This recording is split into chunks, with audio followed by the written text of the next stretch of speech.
छठवें अध्याय का महात्म्य कथा इस प्रकार आता है। कथा श्री भगवान जी ने बोले, हे लक्ष्मी जी, छठे अध्याय का महात्म्य सुनो।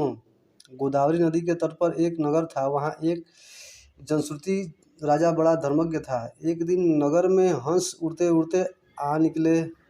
उनमें एक बैठते ही उतावला हो उड़ गया। तब नगर में पंडितों ने कहा, हे हंस, तू ऐसा उतावला क्यों पड़ा है?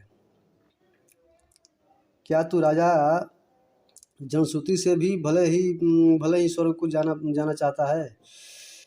तब उन पक्षियों में जो सरदार था उसने कहा, इस राजा से भी बढ़कर एक रयक मुनि श्रेष्ठ है।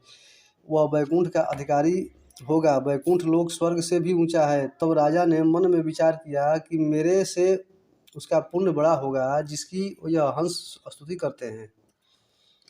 विचार करके राजा ने कहा कि चलकर उसके दर्शन करना चाहिए। राजा ने सारथी से रथ मंगवाकर उसने रथ पर बैठ प्रथम बनारस श्री काशी जी में जाकर गंगा स्नान कर ब्राह्मणों को दान दिया और शिव जी महाराज के दर्शन किए। फिर लोगों ने पूछा, यहाँ कोई रयक मुनि रहते हैं क्या? लोगों ने कहा, नहीं। तब राजा दक्षिण दिशा को गया, उसके बाद पश्चिम दिशा को गया। राजा वहाँ जहाँ जहाँ तीर्थों पर जावे वहीं पर रयक मुनि को पूछे। फिर राजा ने उत्तर दिशा को जाकर बद्रीनारायण को परसा।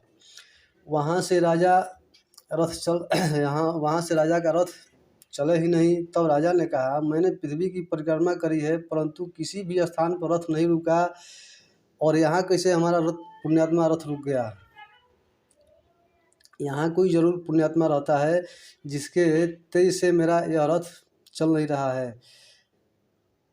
राजा रथ से उतरकर आगे चला तो देखा कि पर्वत की कदरा में मुनि बैठा है, जिसके तेज से बहुत प्रकाश हो रहा है, जैसे सूर्य की किरण होती है। तब राजा ने देखते ही कहा, यह रैनक मुनि होंगे।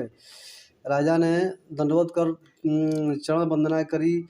तब हाथ जोड़कर के स्तुति करी। तब रयक मुनि ने राजा का आदर किया और कहा, हे पृथ्वीराज, तू चारों धाम का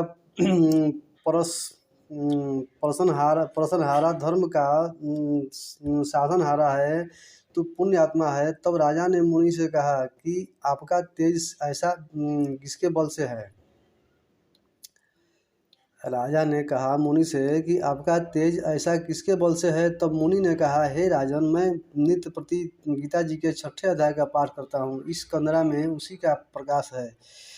यह सुनकर राजा ने अपने पुत्र को बुलाकर कहा, हे पुत्र, आज से तू राज कर, अब मैं तीर्थों को जाता हूँ। इतना कहकर राजा ने राज त्याग दिया और रयक मुनि ने गीता जी के 6ठे अध्याय का पाठ आरंभ कर दिया। तब वह राजा भी पाठ करने लगा।